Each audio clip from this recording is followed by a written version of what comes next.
Terima kasih pemirsa, Anda kembali menyaksikan Kominfo Newsroom.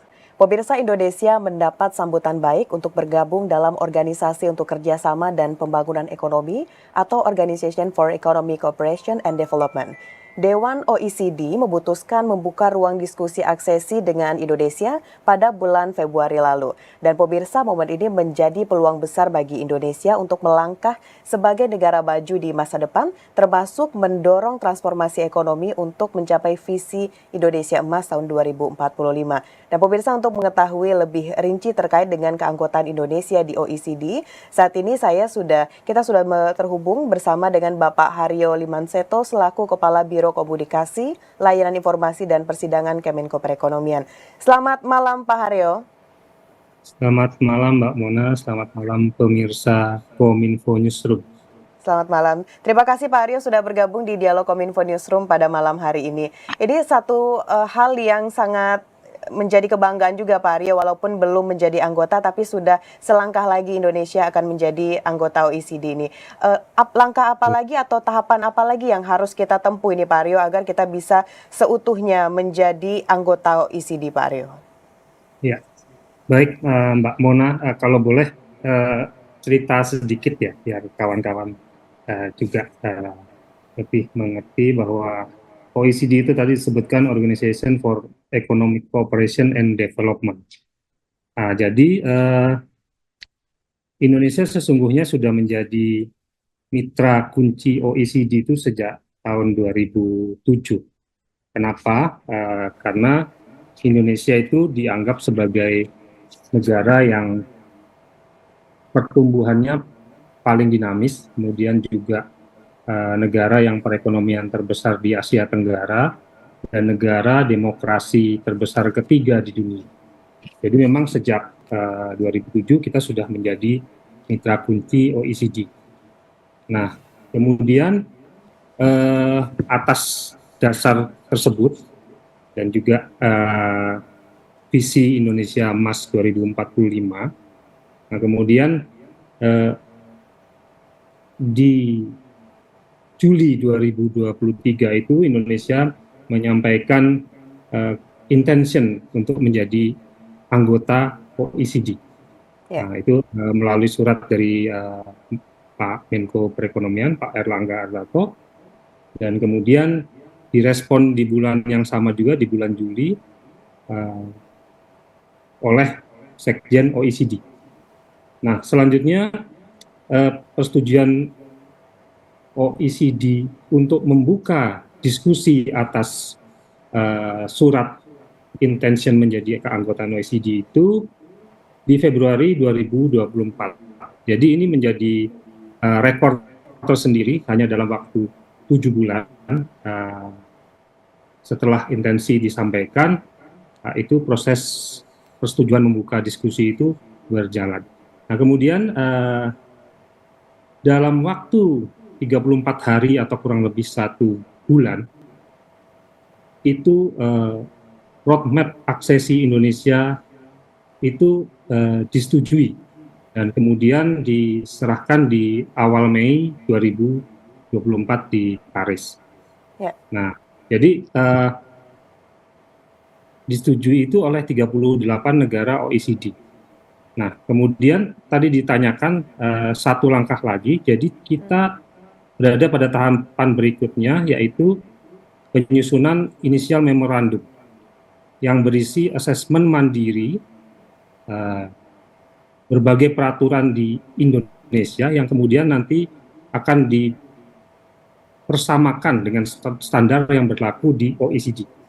Nah, jadi ada sekitar 200-an standar dan di 26 sektor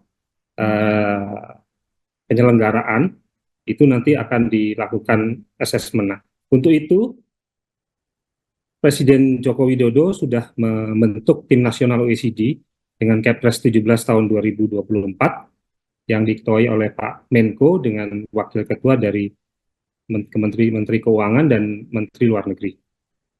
Itu Mbak, kira-kira langkah selanjutnya yaitu asesmen mandiri berbagai peraturan Indonesia dengan standar yang berlaku di OECD. Baik, dari Sekjen OECD tadi Pak Haryo menyampaikan bahwa menyambut baik dari upaya Indonesia untuk bergabung menjadi anggota OECD ini. Dan kalau saya garis bawahi tadi kesimpulannya Pak Aryo, kalau Indonesia ini bisa bergabung di OECD, bahwa Indonesia mendapatkan cap sebagai negara yang memiliki tata kelola yang baik juga ya Pak ya, termasuk dari demokrasi ataupun juga dalam bidang perekonomian. Nah, manfaat lebih detailnya lagi nih Pak Aryo, kalau kita sudah bergabung sebagai anggota OECD, itu seperti apa saja Pak? Ya, tadi sebelumnya Indonesia sudah menorehkan sejarah sebagai negara yang tercepat ya dalam waktu 7 bulan. Biasanya diperlukan tahunan, 3 sampai 5 tahun. Indonesia dalam waktu 7 bulan sudah uh, dalam proses apa namanya menyusun roadmap-nya dan kemudian assessment mandiri. Nah, tadi dipertanyakan kira-kira manfaatnya apa? Nah, banyak sekali manfaatnya, Mbak. Saya bisa sebutkan ini. Pertama, mendukung reformasi struktural berkelanjutan di Indonesia. Ya. Atau bisa dibilang jilid 2 kalau kita bisa bayangkan dulu jilid 1 adalah Undang-Undang Cipta Kerja. Kemudian mendukung penyempurnaan kebijakan dan regulasi sesuai dengan standar negara-negara maju yang sudah tergabung di OECD. Kemudian yang ketiga adalah dengan nanti sudah kita menjadi standar, mengikuti standar negara maju, tentu akan meningkatkan kepercayaan global. Nah, selanjutnya akan meningkatkan perdagangan dan investasi, terutama yang kita harapkan kolaborasi dalam bidang teknologi.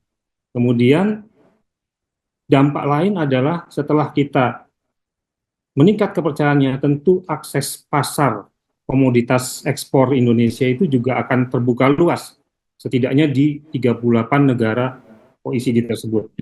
Nah, kemudian dari praktek-praktek terbaik standar di OECD itu, kita bisa meningkatkan kualitas penyelenggaraan kesehatan, pendidikan, lapangan kerja, dan bahkan juga infrastruktur di negara kita. Jadi manfaatnya luar biasa, Mbak. Satu lagi mungkin instrumen kebijakan anti korupsi. Nah, itu juga menjadi kita lebih kuat. Menjaga kelestarian lingkungan, meningkatkan transparansi sektor perpajakan.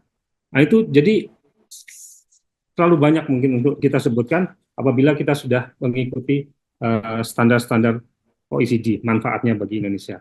Begitu Mbak Mona. Baik, kalau poin-poin yang berhubungan untuk mendukung visi Indonesia Emas 2045, kalau kita sudah bergabung di OECD ini, apa saja Pak Aryo?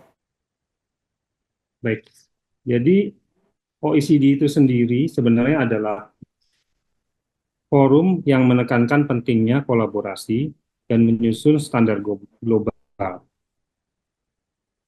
Jadi diharapkan kita bisa melahirkan kebijakan nasional yang progresif dan global accepted. Nah, tadi Mbak menanyakan kaitannya dengan visi Indonesia Emas 2045. Ya. Dengan bergabung kepada OECD, ini sudah satu sinyal bahwa Indonesia sedang berproses menuju negara maju. Kenapa? Karena OECD tadi disebutkan bahwa merupakan kumpulan negara-negara yang perekonomiannya kuat dan stabil. Mewakili 80% perdagangan dan investasi di dunia. Jadi 38 negara itu mewakili 80% perdagangan dan investasi dunia yang memiliki standar yang tinggi. Nah, visi Indonesia Emas sendiri harus dimulai dari sekarang, paralel dengan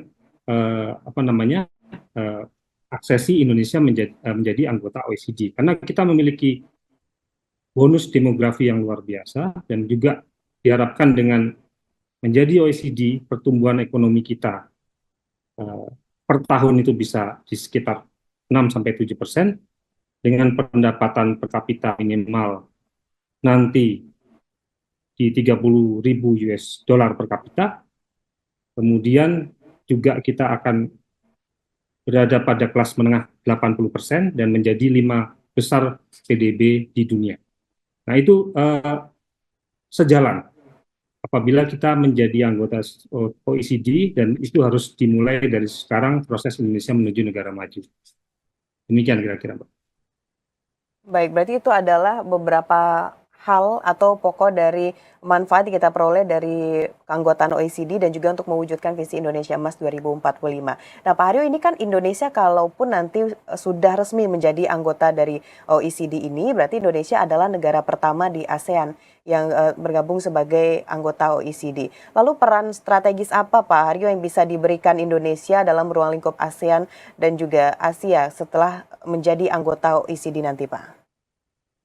Iya, eh, tentu tadi disebutkan di awal bahwa kita sudah menjadi mitra kunci OECD itu dari tahun 2007 ya.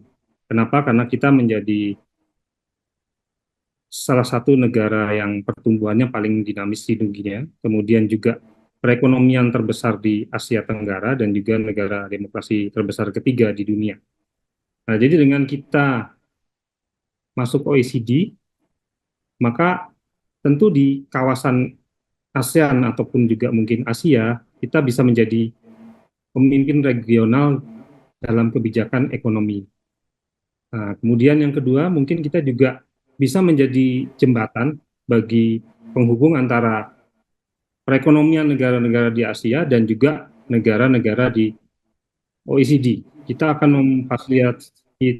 memfasilitasi dialog, kerjasama, khususnya di perdagangan, investasi, pendidikan, teknologi, dan banyak hal lainnya. Kemudian juga diharapkan kita bisa menjadi promotor pembangunan berkelanjutan,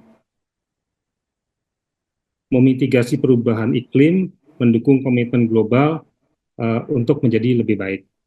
Jadi kita sekarang sudah menjadi, bisa dibilang menjadi leader di ASEAN, dan dengan bergabungnya Indonesia di OECD yang pertama, maka kita diharapkan bisa mengajak atau menjadi penghubung ASEAN dan bahkan juga Asia dengan negara-negara yang sudah bergabung di OECD. Demikian, Mbak.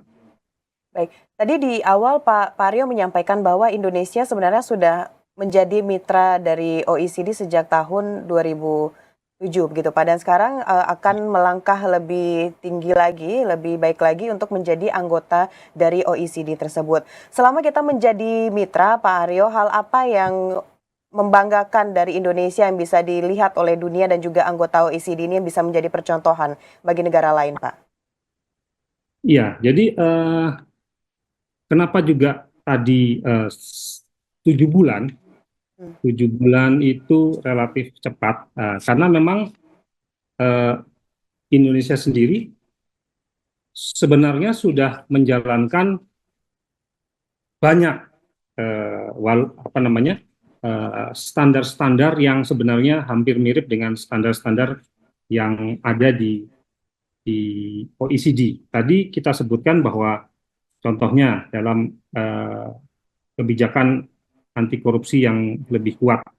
Nah, tentu kita sudah sama-sama tahu, kita sudah lama kita ada memiliki Komisi Pemberantasan Korupsi. Kemudian juga terkait dengan kelestarian lingkungan hidup. Nah, itu juga kita sudah sama-sama tahu bahwa Indonesia termasuk inisiator dalam menjaga lingkungan hidup hutan dunia yang ada di Indonesia. Kemudian juga dalam meningkatkan UMKM kita untuk masuk ke pasar global. Waktu 7 bulan itu merupakan suatu prestasi kita bergabung cepat ke OECD, gitu Mbak. Baik, tentu kita berharap dengan bergabungnya Indonesia dengan OECD ini benar-benar bisa memberikan perubahan yang baik lagi untuk Indonesia, Pak ya, dalam bidang ekonomi dan juga tata kelola negara. Pak Aryo, terima kasih banyak sudah memberikan informasi terkait dengan Indonesia selangkah lagi menjadi anggota OECD dan manfaatnya untuk Mungkin saya Indonesia. boleh menambah Mbak satu kalimat lagi, saya boleh? Boleh, silakan Pak Aryo. Jadi dengan adanya Kepres ini, jadi salah satu tugasnya bukan hanya tentu di 26 sektor dengan 200 standar, tapi kewajiban adalah untuk seluruh masyarakat Indonesia ini untuk mengerti dan kemudian juga mendukung dengan segala caranya, terutama kaum muda, untuk bisa mengikuti standar-standar negara maju, sehingga kita akan lebih cepat, lebih mudah untuk selangkah lagi menjadi anggota OECD. Itu Mbak. Peran dari masyarakat khususnya generasi muda ini sangat penting juga Pak ya untuk bisa kita menjadi anggota OECD tersebut. Terima kasih Pak Aryo sudah hadir dalam diskusi kita pada Kominfo Newsroom kali ini. Tetap jaga kesehatan. Selamat malam Bapak. Nah, Baik pemirsa, itulah dialog kita pada Kominfo Newsroom bersama dengan Kepala Biro Komunikasi, Layanan Informasi, dan Persidangan Kementerian Koordinator Bidang Perekonomian, Bapak Haryo Limanseto. Usai jeda pariwara, kami akan kembali dengan informasi lainnya. Tetaplah bersama Kominfo Newsroom.